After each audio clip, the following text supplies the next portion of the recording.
All right, and we should be live. Senator Ward. Welcome to the Committee of Education, the Senate Committee, and to everybody else who is out in cyberspace. Before we go any further, I will read the Senate Committee Right to Know script. Welcome. I am Senator Ruth Ward from District 8. Today, we will be holding a meeting for the Senate Education Committee. Before we get started, I'll read through a checklist to ensure that the meeting that we are holding is in compliance with the Right to Know law. As chair of the Education Committee, I find that due to this state of emergency declared by the governor as a result of the COVID-19 pandemic, and in accordance with the governor's emergency order number 12, pursuant to Executive Order 2020-04 and its extensions, this public body is authorized to meet electronically. Please note that there is no physical place or location to observe and listen contemporaneously to this meeting, which was authorized pursuant to the governor's emergency order. In accordance with the emergency order, I am confirming that we are providing public access for the meeting by Zoom for this, We're providing public access to this meeting by telephone with additional access possibly by video and other electronic means. We are utilizing Zoom for this electronic meeting. All members of the committee and selected legislative staff have the ability to communicate contemporaneously in this meeting through this platform.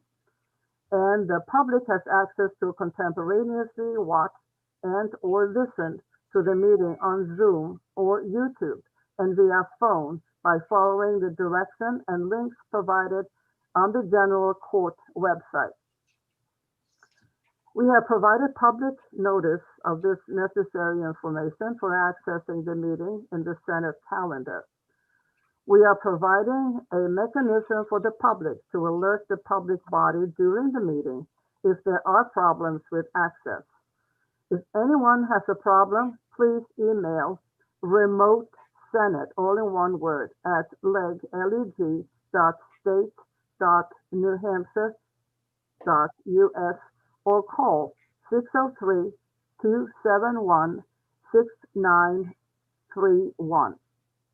In the event the public is unable to access the meeting, it will be adjourned and rescheduled. Please note that all votes taken during this meeting shall be done by roll call. Finally, let's start the meeting by taking a roll call attendance. When each member states their presence, please also state where they are at if anyone else is in the room with you during the meeting, which is required under the Right to Know law. I will call the roll. Senator Hennessy? Good morning, everyone. Erin Hennessy. I'm at my home in Littleton, and my two minor children are in the house with me. Thank you. Senator Rosati? Good morning, everyone. I am in my office at the State House, and I did want to mention that if we have not completed by 10:45, I do have to leave for another engagement. Thank you. Senator Khan? I'm present, Madam Chair. Ian Keene in my office by myself. My wife is elsewhere in the house. Senator Prentice? Good morning, Madam Chair. I'm in my home in West Lebanon, New Hampshire, and my husband is in the house with me, but not in this room. Thank you. And I'm Bruce Ward, and I am in my home and started in my office. Thank you very much.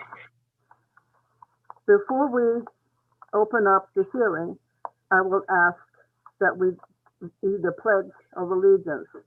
And if you can stand, and I'll have Senator Prentice lead us into the pledge. Thank you. I pledge allegiance To the flag of the United States of America and to the republic for which it stands, one nation, under God, indivisible, with liberty and justice for all. Thank you very much.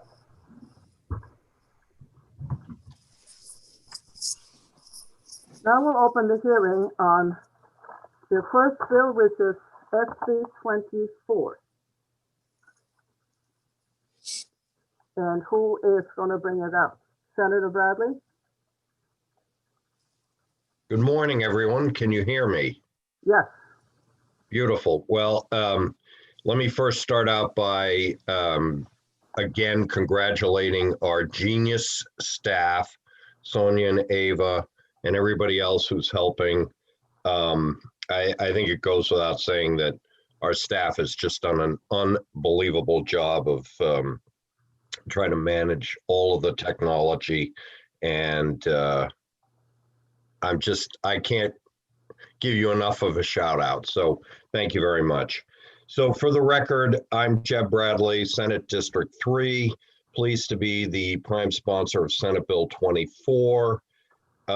This bill is a familiar bill from last year, was one of the bills that I think there were 77 of them that were incorporated into House Bill 1234 that did not survive through the process. So I've reintroduced this at the behest of Brewster Academy, which is in Wolfboro. It's a private school in Wolfboro.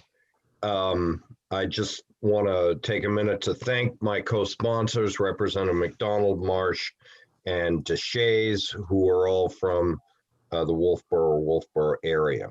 The bill is very simple. It just amends the charter of Brewster Academy so that they can, in the future, make changes to their charter accordance with the provisions of RSA 292A. And it also increases the membership on the Brewster Academy board. The way that they are structured, they have to come before the legislature for changes like this in their charter. It seems at this point in time that they should not have to do that. So I'm going to end my testimony there. I think that Ms. Christy Karen is on this Zoom to testify on behalf of Brewster. They're a venerable organization and school in my community of Wolfboro, and I hope that you will see fit to pass this bill as we did last year. Thank you, Madam Chair. Thank you, Senator Bradley. Do we have Christy Yes. Karen? Second. Good morning, Are you- everyone. Can you hear me? Okay, are you ready? I am. Thank you. Okay, good. So good morning. My name is Christy Karen. I am the Associate Head of School at Brewster Academy.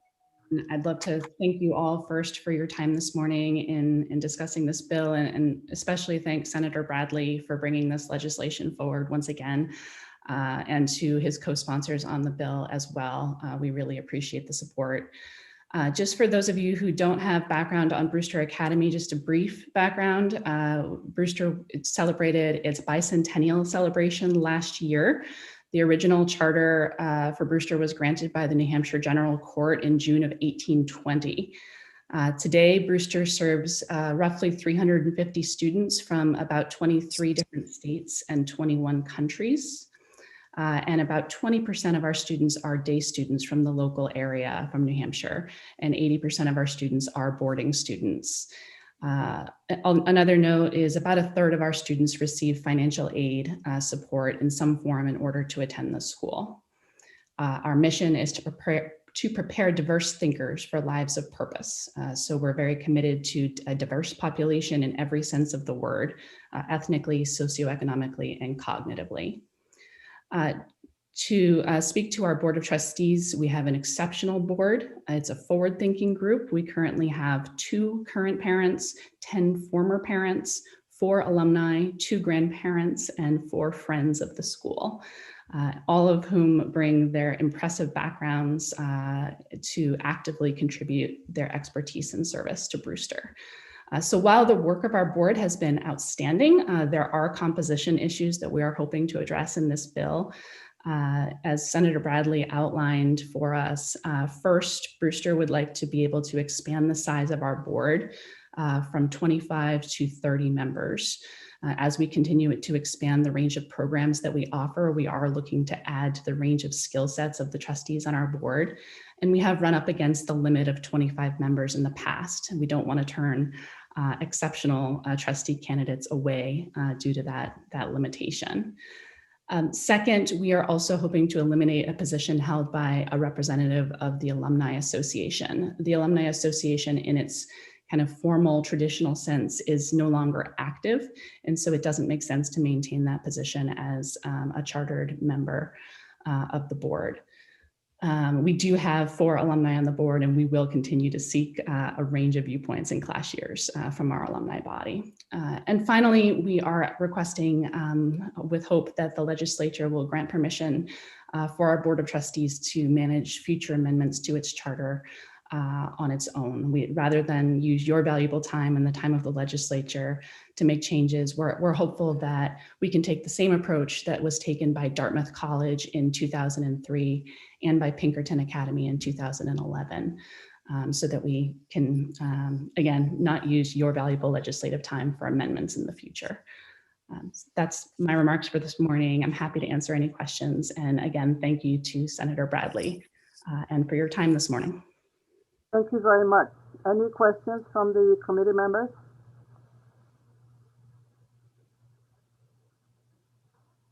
Seeing none, thank you very much. Thank you. Do we have any others who would like to testify on this bill? So I didn't have anyone else on the sign-in sheet, but if you wish to speak to Senate Bill 24, you can virtually raise your hand. And if you're calling in on the phone, you can dial *9 and that will raise your hand. Okay, we'll wait a couple of seconds.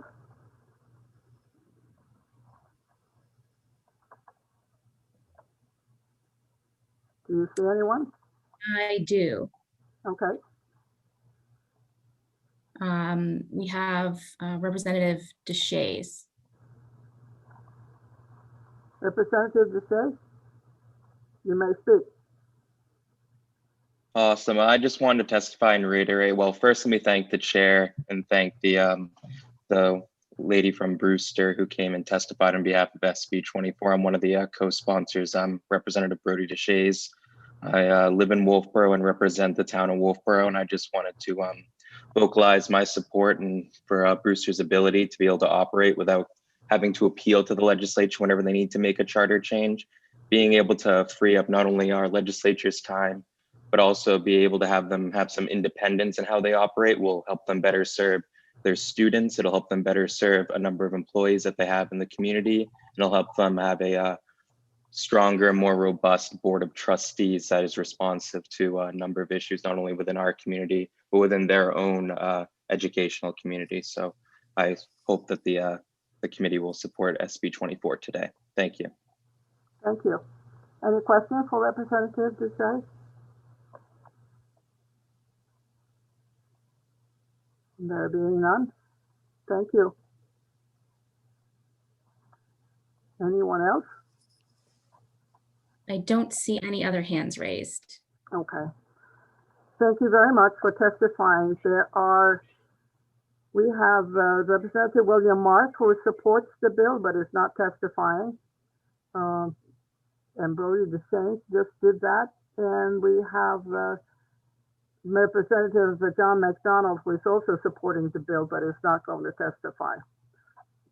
And if I don't see anything else, that concludes the hearing on Senate Bill 24.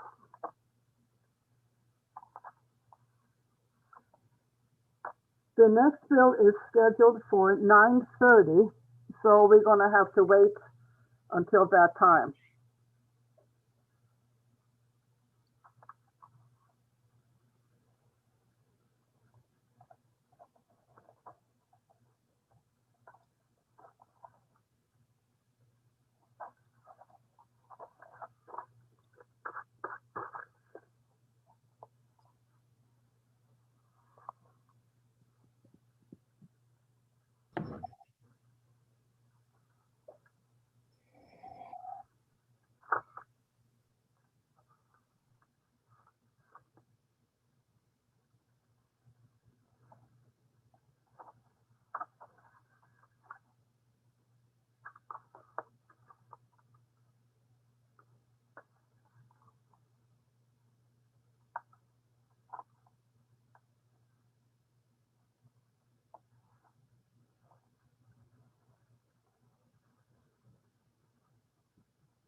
Senator Ward, it's Ava.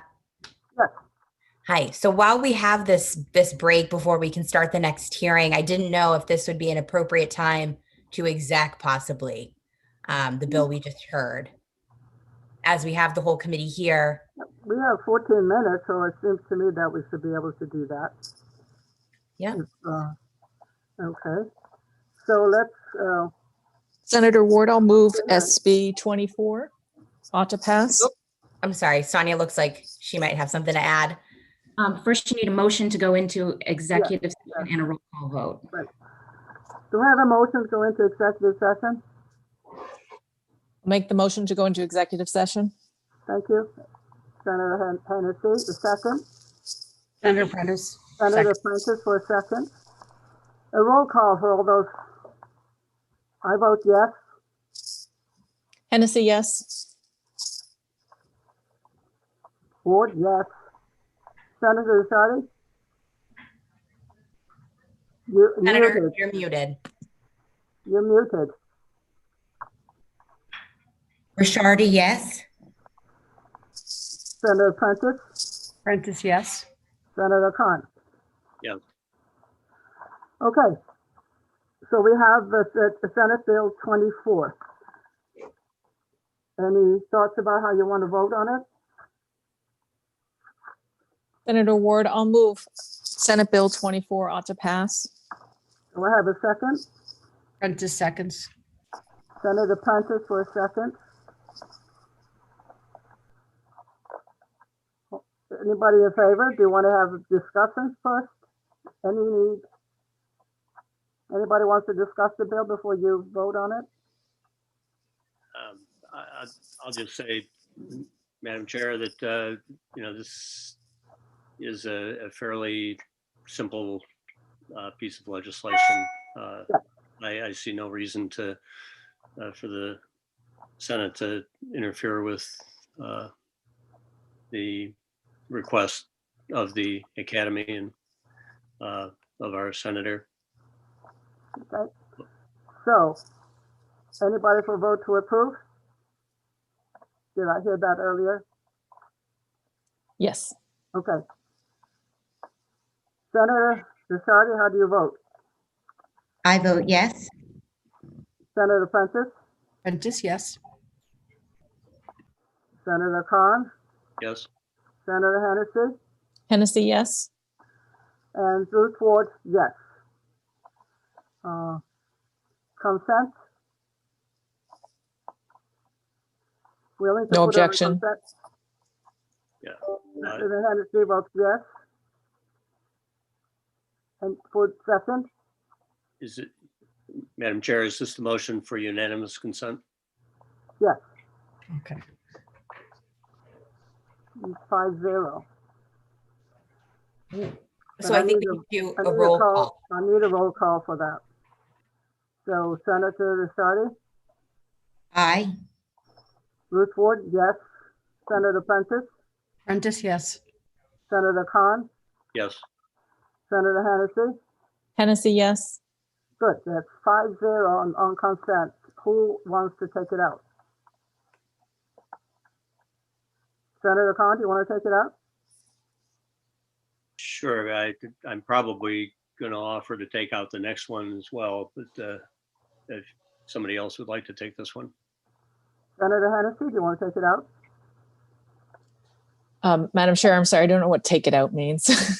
That means that you stand up on the floor and, if necessary, give a short speech. Yes, Madam which is about Madam 2 Chair, I'd be happy paragraphs, to do that. And it will be written up for you. Yes. Okay, so Senator Hennessy is taking it out. So that's 5-0 on consent, but Senator Hennessy is taking it out. Okay, I think we're ready to go out of executive session. So moved. Second. Senator Hennessy, second. All those in favor, Denise Ricciardi, Rishardi, yes. Senator Ward, yes. Senator Prentice, Yes. Senator Khan, Yes. Senator Hennessy, Yes. thank you. And we have 9 minutes to spare. Look at that. That's right. We can go out and get a cup of coffee or something. Senator Hennessy, just the able assistance of our committee clerk will prepare a statement on the bill for your review, and perhaps by the chair as well, but for that would get recorded along with all other unanimous consent bills in the Senate calendar. And much like the House, there would be a calendar notice of all unanimous consents bills listed, but unlikely, unless somebody wishes to take this off of unanimous consent, it'd be unlikely for you to present the bill on the floor. Thank you.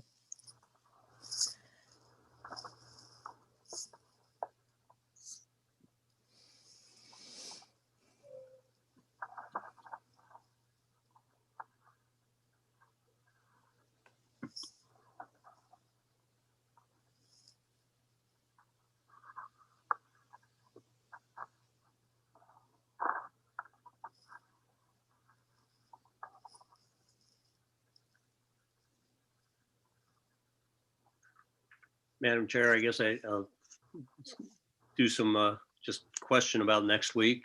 Do we know if we're going to have a meeting next week? You know, I looked at the calendar and I didn't see this education committee listed, so that was going to be one of my questions later on today. Do we have enough bills to have a meeting? So I don't know who knows about it. I haven't heard anything. Well, I have not heard any information of Senate Education being assigned any new bills as of late. So once I have that information, that would come down from the majority office Okay. in the clerk's office, but I haven't received any information on that just yet. When do you think we might know? That is a very good question. Very good question, Senator Ward. Yeah, maybe that might be a good Josh question. Poor Josh gets all the questions, but Okay. Yeah, I was surprised. I had expected that we would just meet on a scheduled Tuesday afternoon, but whatever. yeah, Things are not like they used to be. no, it's very different. Mhm.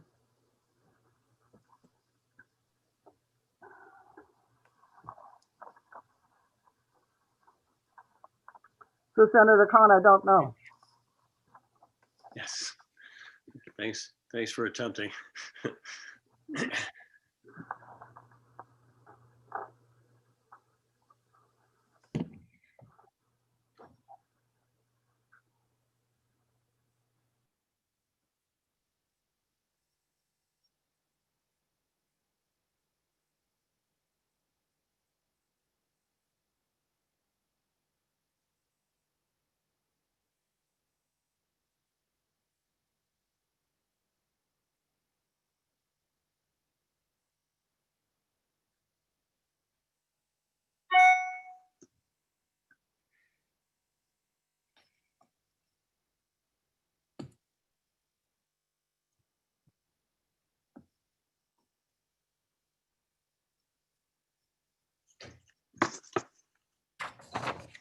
Ava, do we have Steve Appleby signed in for the next bill?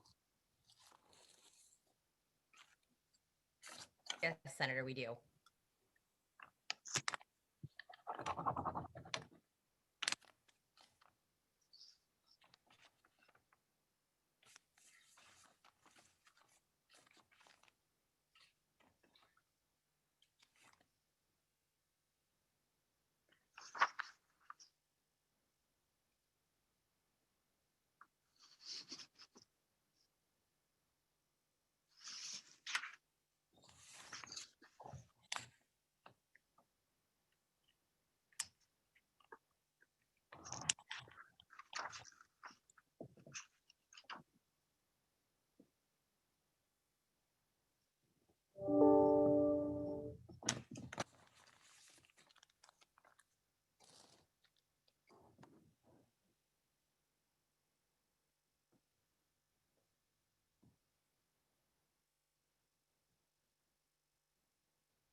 Ava? Again, I can't. I'm muted. Sorry. Yes, Senator. Yeah, is Steve Appleby present? To my knowledge, yes, I do see Steve Appleby under attendees. Very good. I'll ask the chair if she'll recognize him after I present.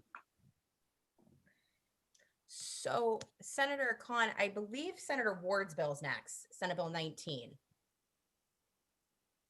And then Senate Bill 20 is at 9:45. Very good.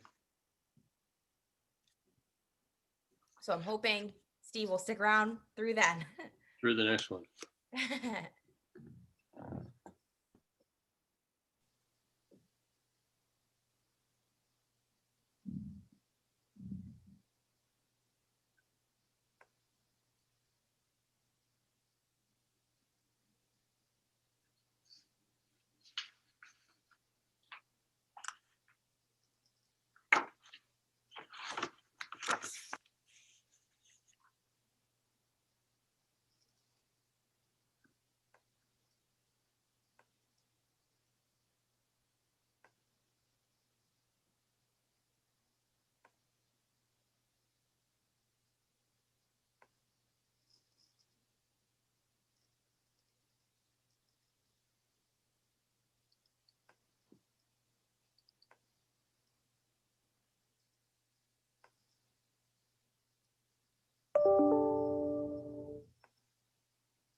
Here, it looks like we have about 1 more minute before 9:30.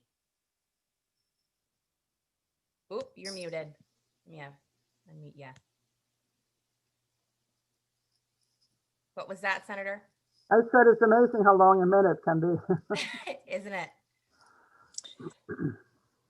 Senator Ward, do you have to turn the meeting over to me, or should I just start at 9:30? No. I will turn the meeting over to Okay. you. Yep.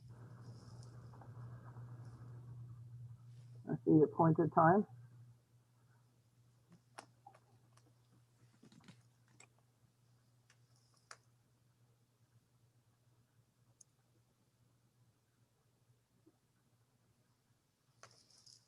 Are we ready, Ava? It looks like it. It's 9:30. Okay. Again, this is Senator Ward, District 8, and I'm now opening the meeting on Senate Bill 19. Since I will introduce the bill, I will ask the Vice Chair, Senator Hennessy, to take the virtual gavel. So, I am Senator Ruth Ward from District 8, which encompasses 24 towns, and I am not going to read them all. I am introducing Senate Bill 19, which has to do with the degree granting authority of Sigmund University. This bill will authorize Sigmund University to grant degrees to New Hampshire. It's a totally online program has a lot of language arts in it and some very sophisticated subjects. And they need the legislative approval in order to proceed to the next level. They already have the approval of the Board of Higher Education, and anything that's new, you have to go through all kinds of levels in order to finally end up with a degree granting. It has been very useful for a lot of English language arts teachers, particularly for the high schools. It's an easy way of granting a master's degree without having to go to a virtual place. This is totally online. So I will ask that Dr. Corey Olson, I hope he is online, that he will further give further information on this program. Thank you, Senator Ward. Does anybody have any questions for Senator Ward? Okay. Dr. Olson, are you available to speak now? We'll bring him in. I am, yes. Thank you. Welcome. Thank you. So Signum University was reviewed by the Higher Education Commission in 2018. That review was overseen by Dick Gustafson, former president of Southern New Hampshire University. This was a comprehensive review into every element of Signum's operations. A report on us and how we operate and our courses and everything was brought to the Higher Education Commission, and we were unanimously approved in 2018. We have recently, by the way, in October of this past year, 2020, been unanimously extended. The way that the approval system works for new institutions is that they approve us for a period of time. We were approved initially for 2 years, and then subject to a new review at that point. But we'd made so much progress towards the benchmarks that had been set for us by the Higher Education Commission during our first review that they decided to extend us for another year, postponing our review, our follow-up review until next year. So that was very nice. And of course, one of the major things that the Higher Education Commission required was that we, pursue the legal requirement to receive legislative approval for degree granting status. That's sort of the next step along the process. Signum University is, as Senator Ward said, an entirely online university. I founded it 10 years ago. We've been operating for some time. I founded it 10 years ago in the state of Delaware, which is where I was living at the time. Since the foundation of the university, I have since moved myself and the institution to the state of New Hampshire. I now live in Hollis, down in the southern part of the state. I went to high school here too, by the way, so I was returning home to New Hampshire when I came back. So we have been transitioning our all of our operations here into New Hampshire. We're officially a New Hampshire institution since I've been living here. I'm really excited to complete this process. Signum University has been doing a lot of good for people. As Senator Ward said, one of the primary sort of beneficiaries of our degrees so far, our master's degree program, are teachers. And if we can complete this process, there are 2 stages left in our sort of startup process here. The first was the Higher Education Commission. The second is your legislative approval. And then the third is the accreditation process, for which your approval is a prerequisite. We've already begun that process. We've been working with the accreditors, and they've begun our review process, sort of in parallel with the legislative process. So that's been excellent. That's been going. We've passed through our first stage of the accreditation process already, and we're into stage 2 of our review. So that's all been going very well. During the pandemic, of course, it's been a very difficult time for everybody. Of course, Signum, we operate completely remotely. Our courses are all online. And when I say our courses are online, by the way, our courses operate differently than most online programs. The difference between Signum courses and what I would call traditional online courses, most online courses are primarily asynchronous, students logging in at different times to access information and submit work. And that, of course, can be very good and certainly very flexible. Signum's courses offer students something different. Students' courses are primarily synchronous. We've been doing remote learning since before it was cool. We do completely synchronous courses. And it creates a really dynamic learning environment for students.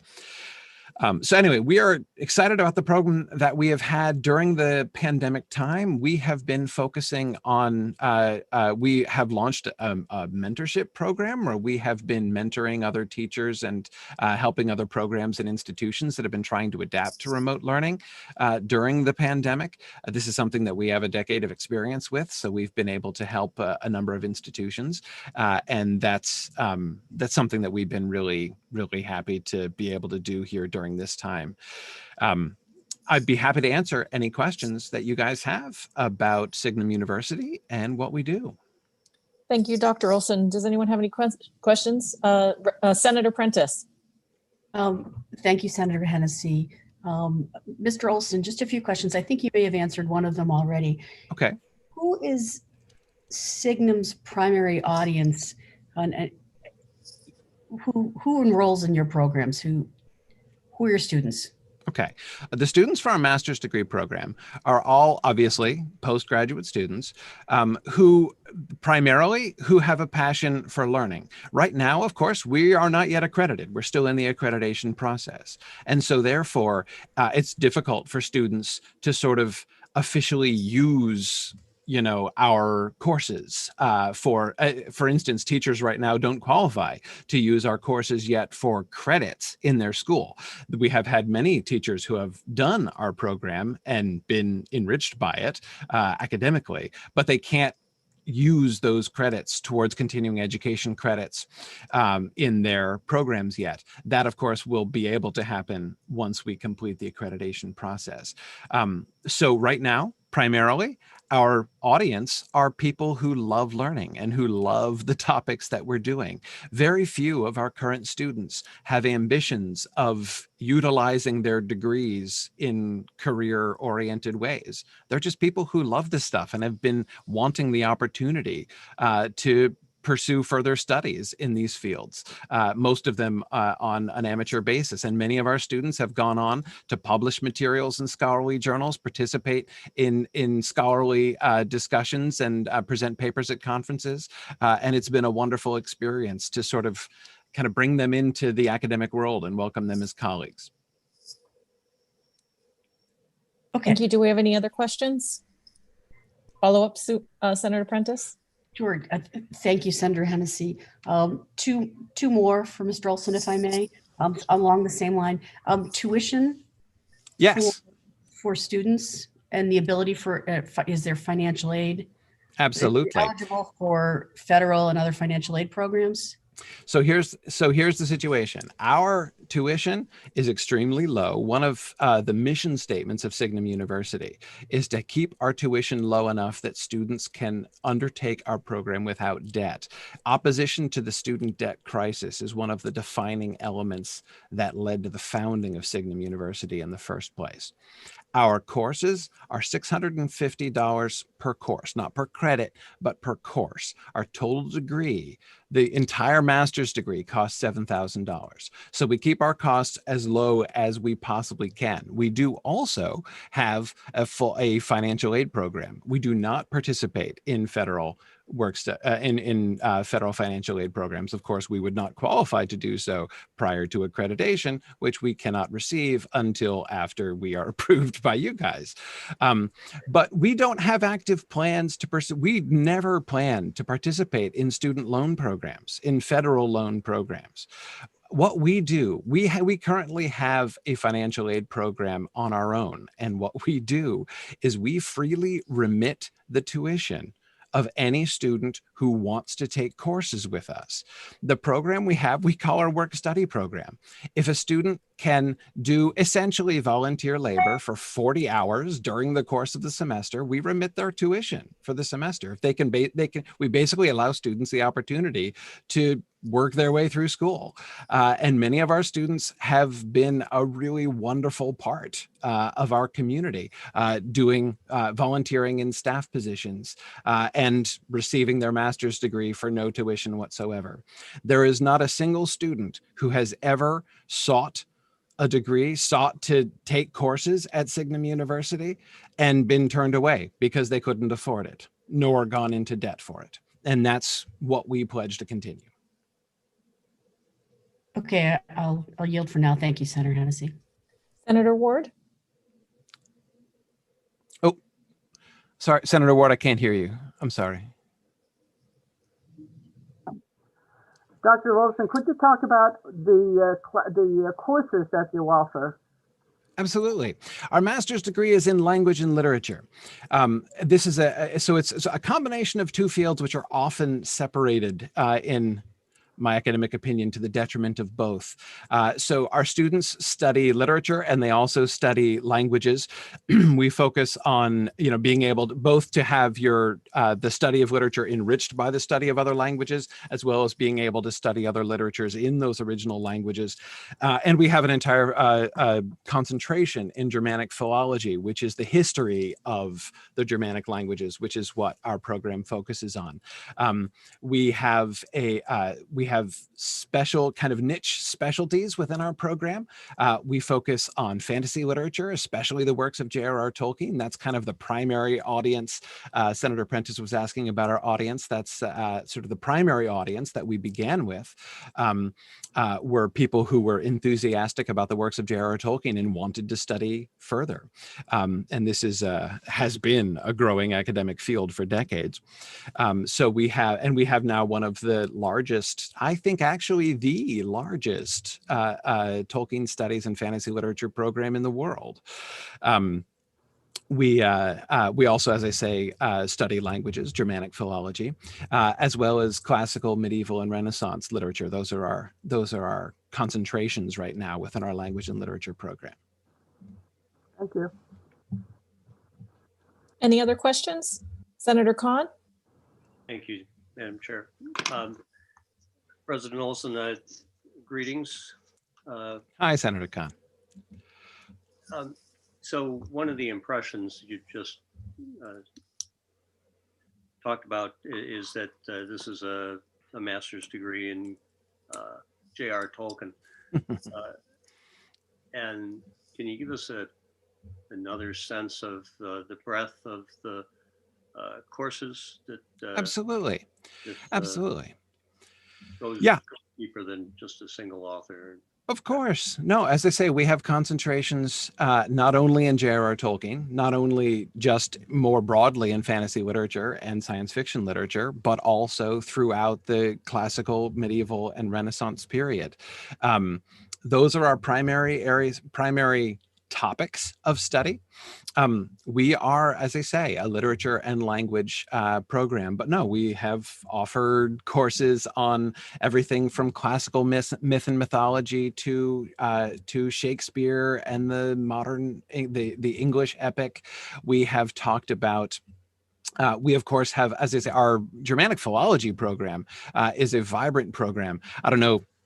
So I don't want to do a whole history lesson, but Germanic philology 100 years ago was the greatest academic subject. Everybody was studying the history of the development of the Germanic languages.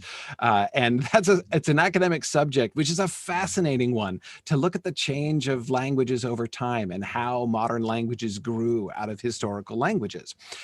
It was the hottest subject a century ago, and it has been in steady decline. But there are still many people who are really interested in studying this. So we have been developing this program. We teach courses in Anglo-Saxon, in Middle English, in Old Norse.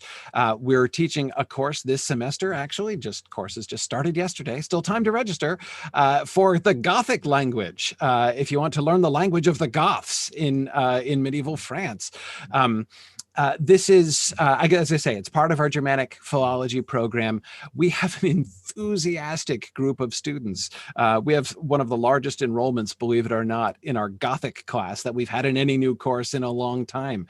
It is my belief that Signum University has the only growing Germanic philology program in the world. It's kind of dying out everywhere else, and everywhere else you see faculty being laid off in this discipline, but not at Signum. We are thriving in that. There are lots of people who are interested in it, and not just here in America, but all over the world. It's been a lot of fun. Senator Khan? Thank you. And President Olson, I appreciate you're getting back to me earlier today. Sure. The interactions this last year, I mean, the bill that you had, it failed in the House. Mm-hmm. Well, it was tabled in the House. It was tabled in the House. It didn't move from there. Yes. Yeah, I gather that frustration, it led to some tough interactions between you and at least what I saw in writing. That on reflection, that probably didn't help the effort in the House. So the interactions in the House were, the interactions among the members of the House were quite confused for some time. There were many hearings to try to clarify issues. I certainly myself found them very confusing. The interactions you're referring to there, I believe, I think you're referring to an email that I sent to Representative Luneau in response to public statements that he made, which contained information which was contrary to stated testimony within the hearings. I was confused by that. And I asked him for clarification, asked for a meeting to talk about it. I never received a response from him. As I say, I found the entire process in the House last year quite puzzling. As you remember, Senator Khan, of course, the bill was passed unanimously by the Senate Education Committee and the Senate floor last year. I never at any point saw any reason for any delay of the bill, and remained puzzled as to the motivations behind the opposition that it encountered in the House last year.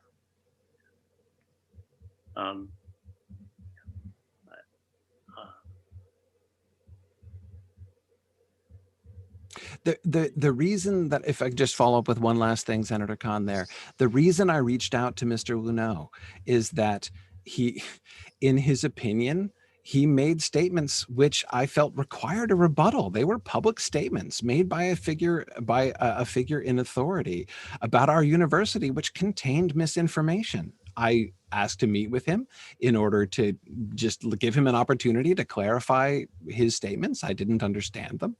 And I gave him the opportunity to do that before I offered any public rebuttal, because I didn't want to, I'm not a politician. I am not interested in debates. I didn't want to have to rebut his statements in public. And as it happened with the tabling of the bill, with the bill not moving forward, and therefore his statements not receiving the imprimatur of a vote on the floor, I felt I could let it drop, and I did. Thank you. Do we have any other questions? Well, I guess I just say it as I read that text of yours, it came across harsh and with a threat, and I think it probably undermined the desire to have a dialogue. Well, I can't speak to that. I mean, all I can say is I made no threats other than the statement that I would have to make a public rebuttal. That's all. And I was attempting to avoid that. Even that. That's all. So again, as to how Mr. Luneau took my email, I don't know. As I said, I never received a response. So I would still be happy to speak with Mr. Luneau about this issue to clarify things. Senator Prentice, did you have a question? If Senator Khan is all set, I do. Good for now. Okay. Thank you, Senator Hennessy. Mr. Olson, I just want to clarify. I'm thinking about workforce, and when I think about education, I mean, I appreciate your students that want to, let's say, aren't going to apply this, say, towards a career path, but have a deep interest in this area.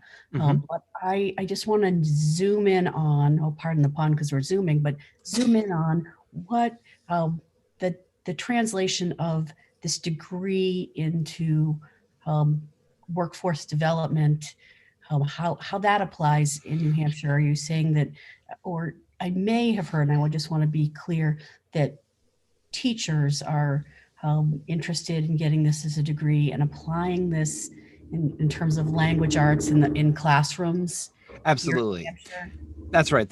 So there are two primary ways in which our degree would be most likely to be applied within the workforce.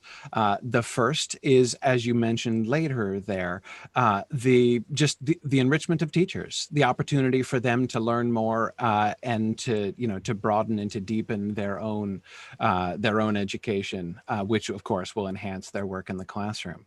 But as we complete the process with legislative approval and with the accreditation approval, if assuming that continues to go according to plan, then in addition to merely, being personally academically enriched by our courses, teachers would also be able to use our master's degree, both for continuing education credits and for to count as a degree towards promotion, basically.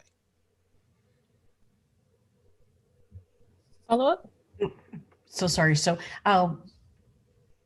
would school systems that require teachers to have master's degrees accept this as a master's, satisfying that that credential or that requirement? Once we complete the accreditation process, yes. Okay. Thank you, Senator Hennessy. Do we have any more questions for Dr. Olson? Okay, sorry, I have to flip back and forth so I can see everyone on my phone at the same time. Is there anyone else? Oh, Senator Khan? How many students are currently enrolled? About 120. And they're all part-time? Oh, yes. All of our students are part-time. And have you filed a financial statement?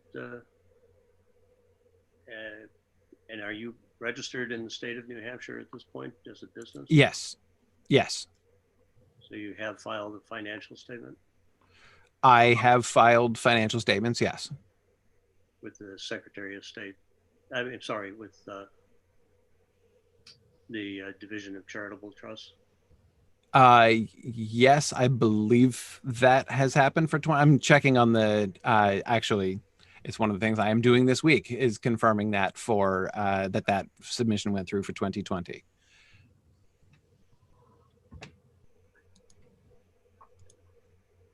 Okay. I guess, Madam Chair, just to state that I still feel that the tone of the conversation that took place through the written dialogue, and Mr. Olson, I'm sorry that took place, but that it just came across in a tone that was a threat, that and it was an unfortunate exchange, and it's one that I think it creates some trouble for me to vote in favor. I understand that, Senator Khan. Well, I think I understand that, Senator Khan. It's hard because, of course, we're speaking of an exchange that I'm not sure everyone has read. And, you're speaking of, an opinion of my tone in an email, which, again, I think, with respect, is a mistaken interpretation of my email, but I don't know kind of how to move forward on that. Thank you. Okay. Do we have anyone else that wishes to speak? If you could raise your virtual hand. Senator Hennessy, Senator Bradley has his hand raised, so I'm going to bring him in. Thank you. Senator Bradley, go ahead. Good morning again, Madam Chair and members of the committee. I want to testify in favor of Senator Ward's bill. I have not had the chance to speak with Mr. Olson. I have read the correspondence that went back and forth with Representative Lunau. I would hope that this bill is not judged based on, an email exchange when I think people probably on both sides were a little bit aggravated with the circumstances of the bill. Obviously, given the situation with COVID, that only heightened how we were able to consider legislation last year. I think that what Signum is trying to do is noteworthy. I had hoped that there was going to be, because I did speak with Commissioner Edelblu over the weekend, a representative of the Department of Education testifying in behalf of this bill and the rigorous process that Signum has gone through to get to this point. They obviously need our accreditation to move forward. I think they have met all the goalposts that are necessary, for that process to happen in front of the legislature.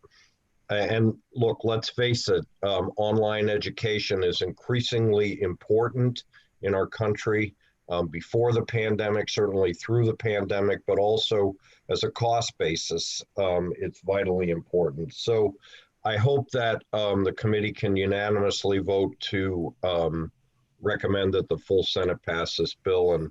And thank you for the opportunity, Madam Chair, to be able to testify. Thank you, Senator Bradley. Is there anyone else that wishes to testify? Yes, I have a couple of people on our sign-in sheet, and the next is Steve Appleby from the Department of Education. Go ahead, Mr. Appleby. Good morning, Senators, and thank you for your time this morning. My name is Stephen Appleby. I'm the Division Director of Educator Support and Higher Education here at the Department of Education. I assume everyone can hear me okay? Yes, we can. Thank you. Thank you. So I am here today to testify to answer any questions regarding the process that Signum University went through with the Higher Education Commission, whom I support in my role here at the department, and to answer any questions related to that process. I am not here to speak on behalf either for or against Signum University or anyone else that should appear before this body, but merely to provide facts and answer any process questions. So I would say if any of the senators have any questions about the process that Signum went through, I'm happy to answer them. Does anyone have any questions?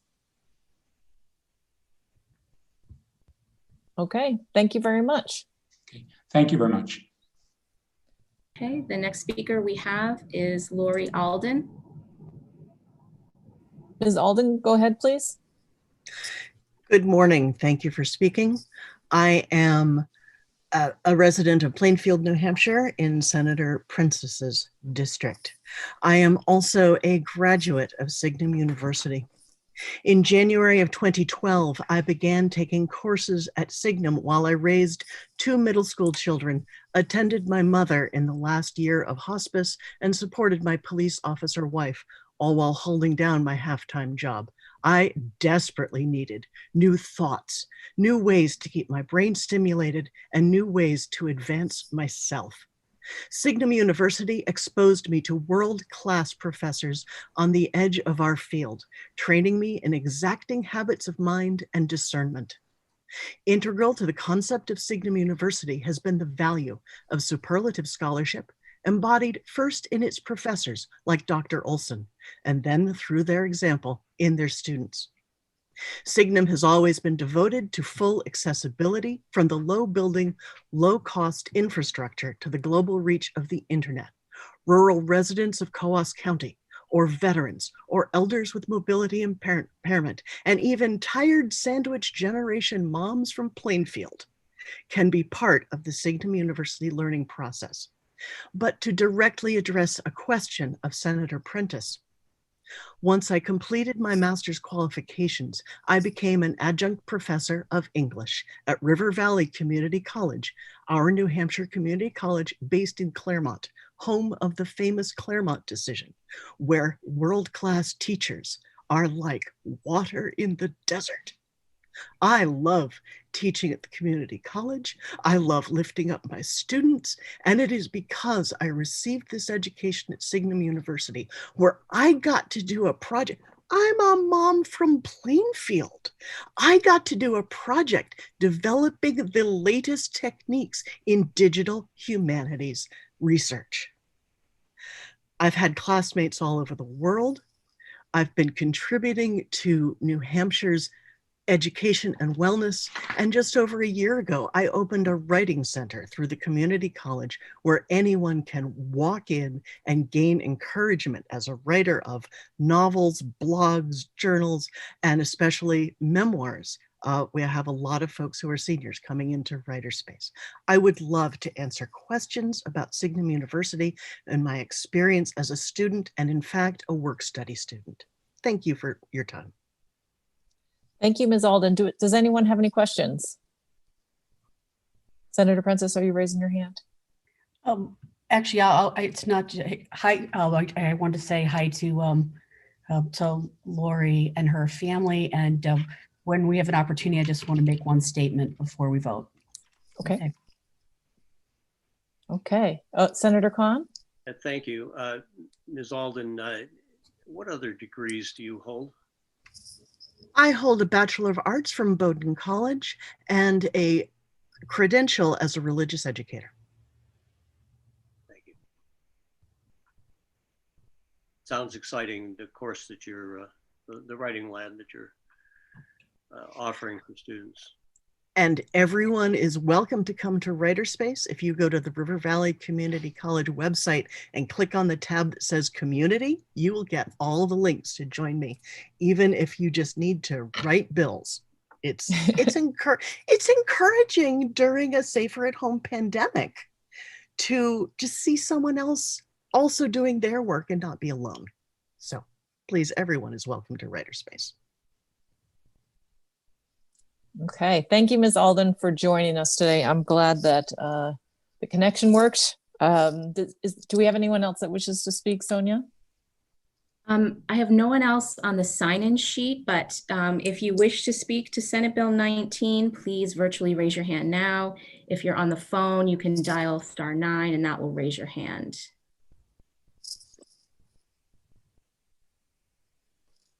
I think we're good. Okay, seeing no one else wishing to speak, Sorry, I will. Madam Yes. Chair, it's Ava. I'm so sorry. I just did see Shannon Reed might have signed up. So if Shannon Reed Okay. is on and would like to provide testimony, this would be your opportunity. Shannon Reed, are you with us? I didn't have her as wanting to speak, but she is here, but she didn't check speaking. Ava, do you know that she wants to talk? I don't. That's why I was giving her the opportunity, but if not. Okay. Not raising her hand, so. Okay. Oh, Oh, she just did. Shannon? Hi, sorry, this is Shannon Reed. This was a rookie mistake. I do not want to speak. I was just trying to sign in to listen to the hearing. thank you, Shannon. Okay. Seeing no one else wishing to speak, I will close the hearing on SB 19 and welcome back Chair Senator Ward. Thank you very much, Senator Hennessy. We have a little late for the next one, but that's all right. So the next bill is, what do we have it here? Senator Khan's. I think it's SB 20. Senator Khan, why don't you go ahead?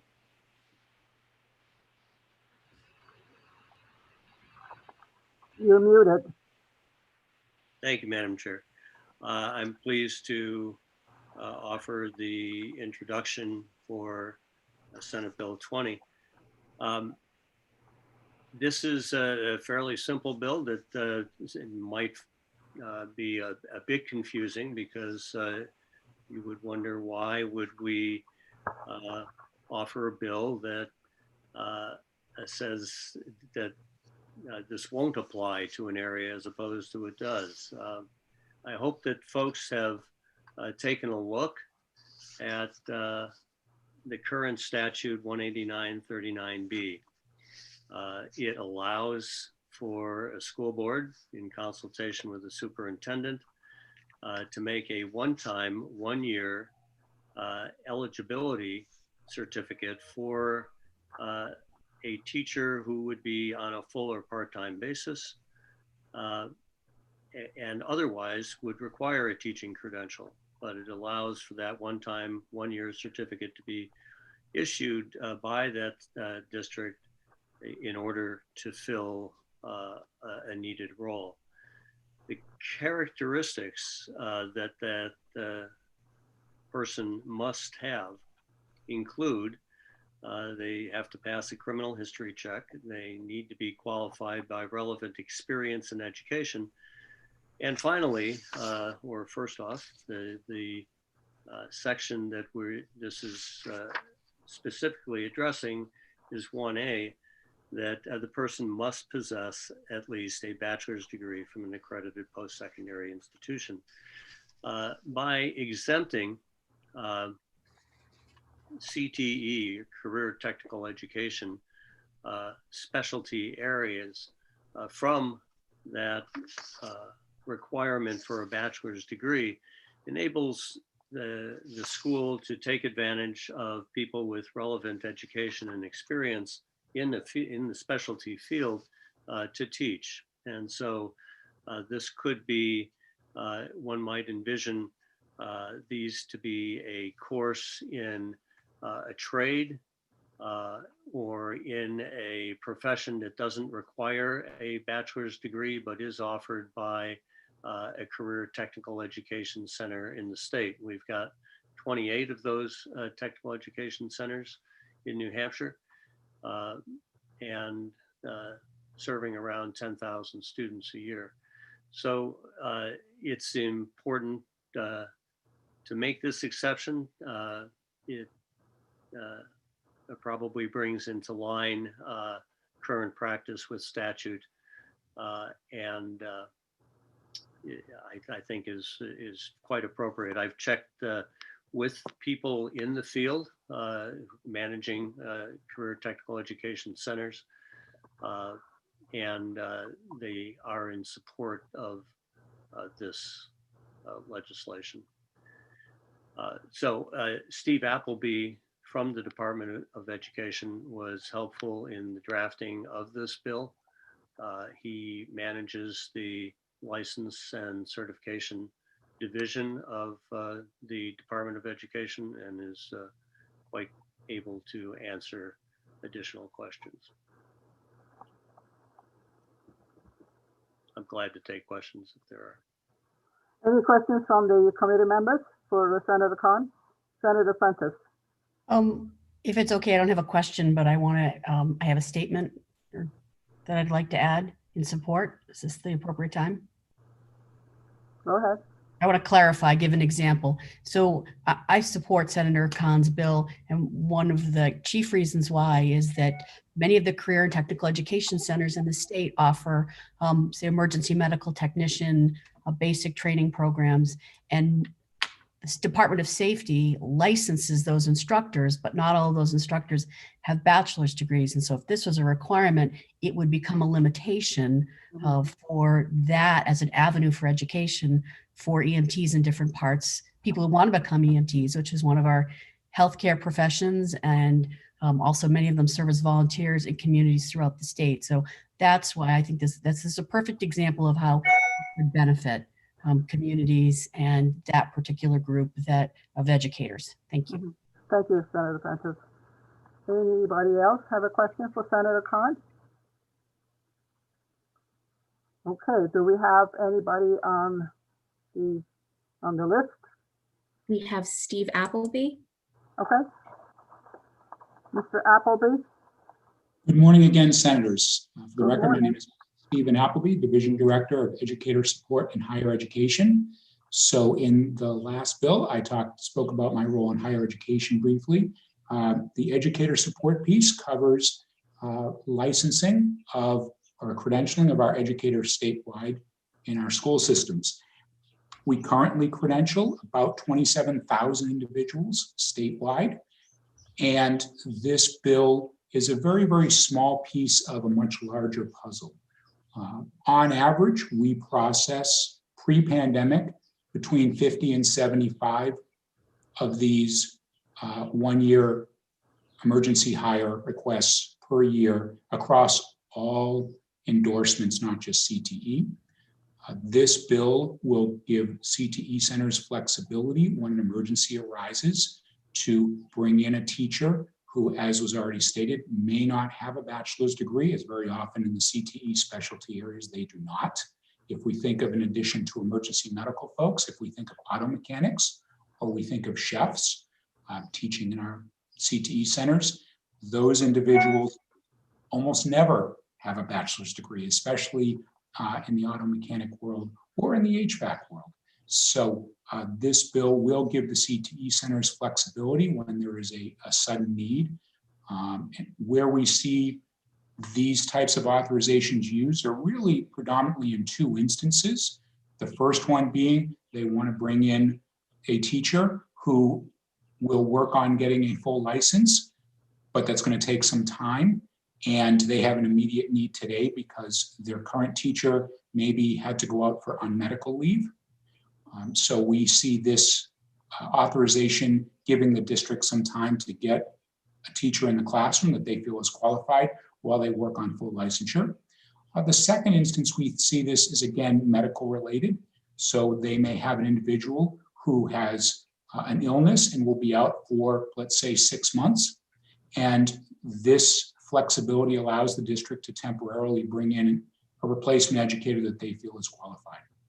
In the past, we have received feedback from superintendents and CTE centers that the existing statutory language was too narrow, requiring the bachelor's degree. So this slight change will, again, give the CTE centers more flexibility. I'm happy to answer any questions. Senator Khan? Thank you, Madam Chair. Mr. Appleby, could you explain the alternative certification route that should somebody wish to continue down this path that they've been perhaps successful on, that there is a route for them to seek certification ultimately? Yes, thank you, Senator Khan. So the alternative certification route, there's really two ways to gain an educator license in our state. The first way is the traditional way that many of us think of when we think of teacher education, and that's going through an approved educator preparation program at one of our institutions of higher education or from another state potentially. That is, as everyone calls it, the traditional route. The alternative route is more of an on-the-job internship type system, whereby an individual applies to the department for a statement of eligibility. Once they are granted that statement of eligibility because they meet certain basic requirements, those could be degree requirements, those could be testing requirements, again, depending on the endorsement that they're seeking, those could be experience requirements. Once they have that statement of eligibility, they then would go to a district that has an opening. With that statement of eligibility, apply for that open position. The district would check with us on the validity of the statement of eligibility. If they are then hired, the district has a certain amount of time to report back to the department with what's called a development plan. We call it a beginning of plan. So there is a paperwork that the district and the candidate file with the department outlining typically the 3-year plan for that individual educator to gain full licensure. During the 3 years, they work through the plan with a mentor in the district or potentially from another district. And at the end of that time, the superintendent signs off on the plan and they file their end of plan and apply for full licensure. The intern system, typically what we see in the intern license system and the statement of eligibility system, that alternative pathway, are individuals who may have the experience in education, but did not go through a professional education program. So they haven't learned how to teach their subject matter. For example, if we think of an engineer coming out of BAE systems in Nashua, and maybe they decide mid-career that they would like to be a math teacher at the high school level, they may have a PhD in mathematics. And that individual would apply to us for a statement of eligibility. Then let's say they were going to teach in the Nashua School District, they would apply to the district for that math teacher position. They would be hired, they would be assigned an intern, And a plan would be developed and filed with the department for how they can gain full licensure and gain those skills, whether it's classroom management, special ed related, those types of areas that they don't have exposure to. Whereas the content piece, as I stated, they may have already covered. Did that answer your question, Senator Khan? It does, and I think it's relevant here because of the path for continued employment and how a temporary appointee can be advised by the district for further employment. Is that correct? Yes. Thank you. Any more questions for Mr. Appleby? Thank you very much. Thank you. Do we have Dennis Goddard? I don't see him. Dennis Goddard, if you are with us and wishing to speak, could you virtually raise your hand? And if you're on the phone, you can dial *9 to raise your hand.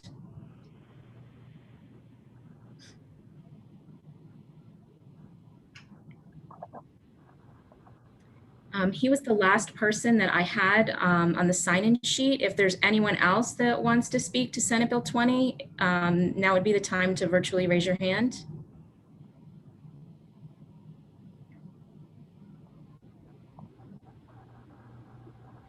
Do you see anybody else? I do not. Okay. Well, that then concludes the testimony on Senate Bill number 20.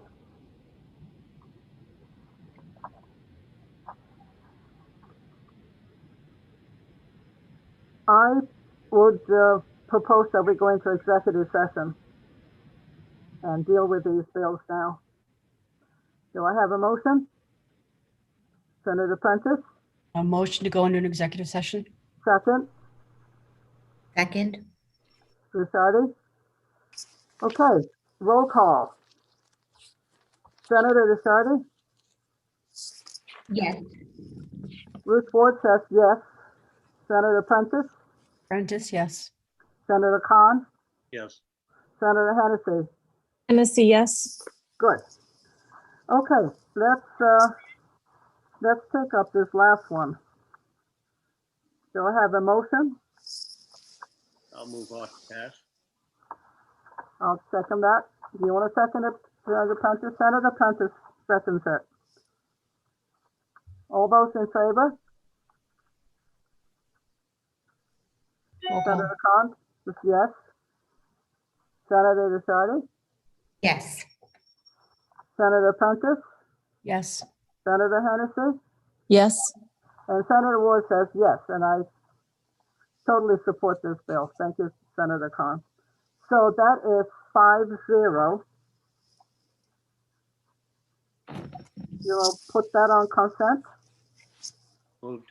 Do you want to put it on consent? I move consent. Okay. Second, Second. Hennessy for consent. Another roll call. Senator Ricciardi, Ricciardi, yes.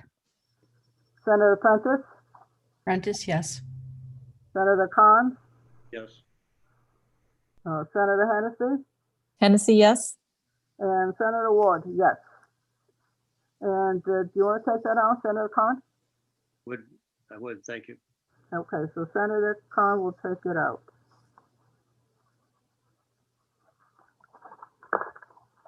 Okay, let's go to Senate Bill 19.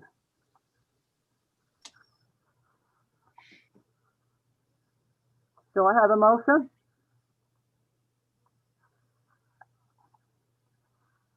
I'll vote out to pass. Senator Ward, I'll second that. Senator Hennessy. Senator Ricciardi. I'm sorry, just a statement. Okay, Sure. Senator Khan.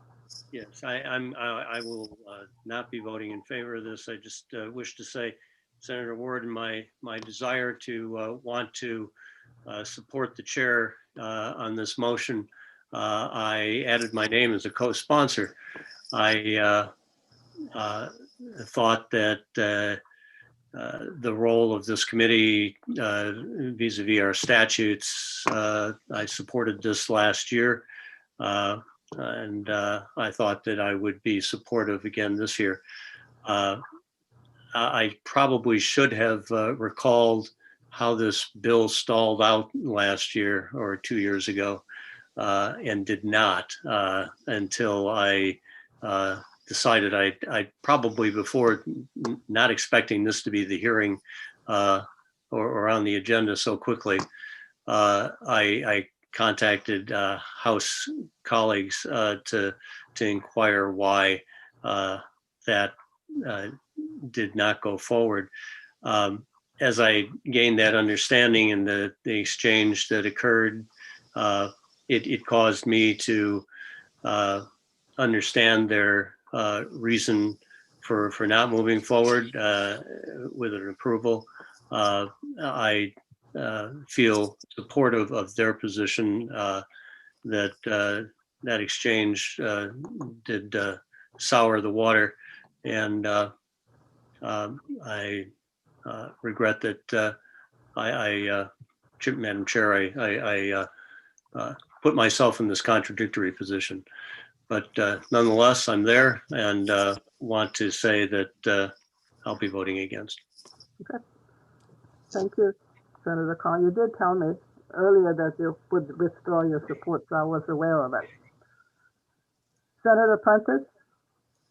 I just wanted to state for the record that I'm mixed, that I do intend, after hearing all the testimony, especially making the connection between the work of the university and a constituent who's using that as, you know, as a in her career and is out teaching. I wanted to make that connection between Signum and actual what's happening in classrooms or workforce development, see the pertinent relationship. I am troubled by what I'm hearing from my colleague, Senator Khan, about an exchange that soured the water, and it is my sincere desire and hope that however this transpired, whatever it is, that Mr. Olson will work to clarify, contact the parties involved and clarify this, so there's no, so that's, it's no longer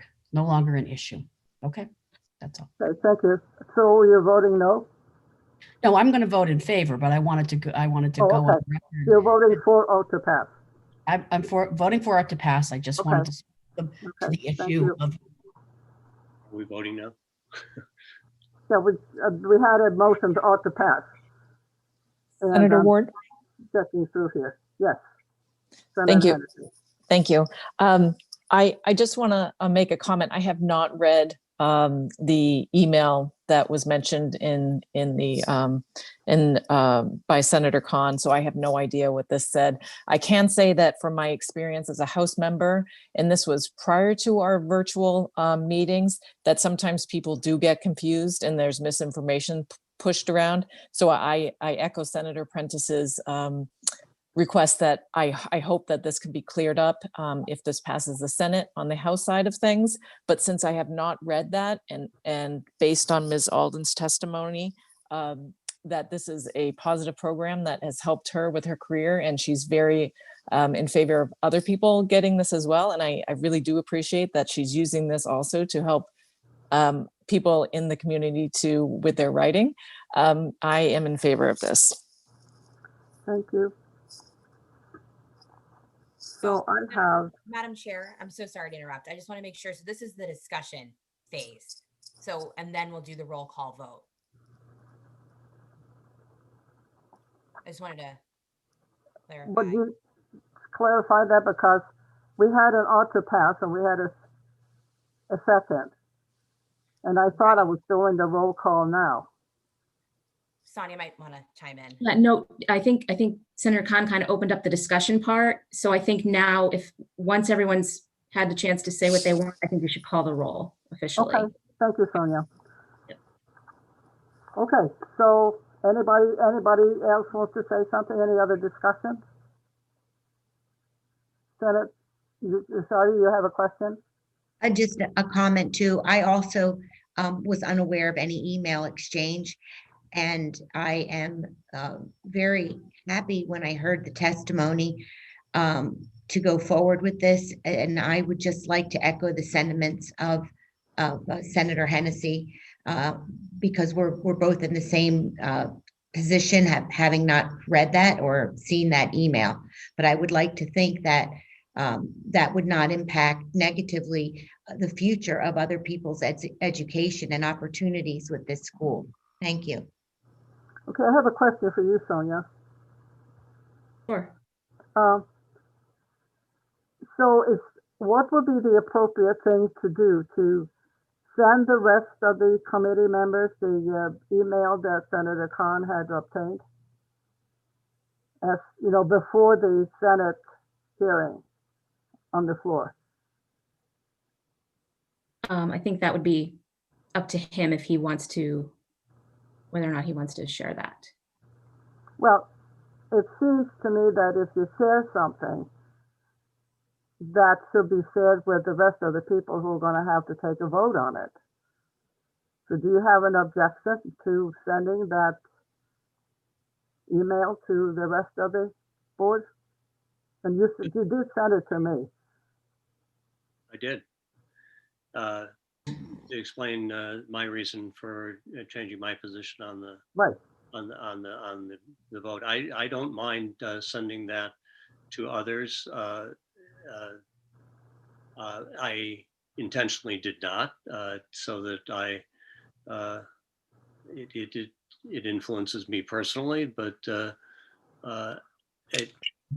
if you'd like that prior to us taking a position on this bill, to share that with other members of the committee, I don't mind doing that. Okay. Well, you sent it to me as a reason for why you were withdrawing your support.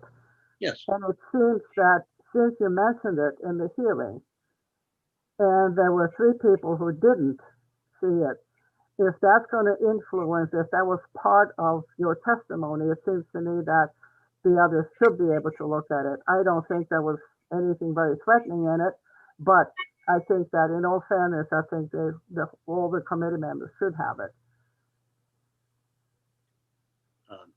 Would you be willing to do that? Yes. So are you saying that we should hold the vote until everybody has read it? So Senator, since you haven't voted yet, if you feel like you don't want to go forward with the bill today, someone who made the motion, someone seconded it, you just withdraw those motions, you haven't voted, so that would be fine. Okay. Madam Chair, I don't think I need to read the email. Based on the other testimony, I'm still in favor of my second of ought to pass. Okay. Senator Prentice, you have your hand up. There we go. You're muted. Sorry about that. For full transparency, I think we should see the email. I still am influenced by Lori Alden's comments, but it's been talked about enough. I think everybody should have the opportunity to see it. I don't want to belabor the point or the vote, but for full transparency, I think we should. Okay, that's fair enough. I withdraw my motion for ought to pass. I believe I seconded it. Did I? Okay, you withdrawing your motion? Second. Okay. I'll withdraw my second. Oh, it was Aaron. Then we'll take it up next time we have a Board of Education, Senate Education Committee meeting. Senator Ward, if we're going to be looking at this, is this information going to include the public statement made by the former chair of education in the House as well? Because I believe find that bill, and I don't know how this House, how they record the opinions of the people testifying. So I've been trying to find the bill, but I don't know. I have to find the bill and see if we can find out exactly what was said, because obviously this was just a one-way conversation where Dr. Olson was asking to sit down with Representative Runo to address Representative Luno's opposition to the bill. If I can find any information, I will also share that with all of you. Fair enough? Fair enough. Okay. Let's get out of executive session. Move, that we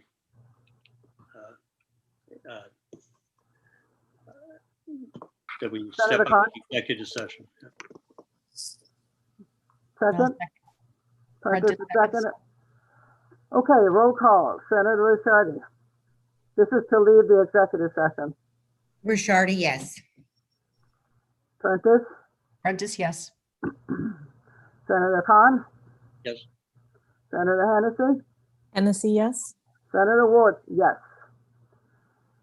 Now, Sonia, we have to close the hearing.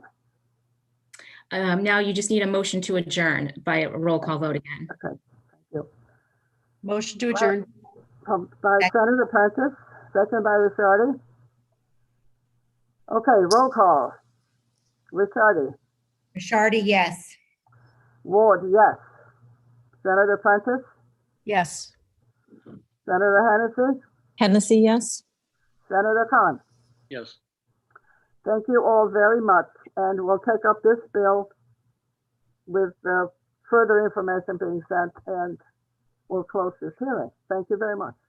Thank Thank you. Whenever the next one is scheduled. Thanks, everyone.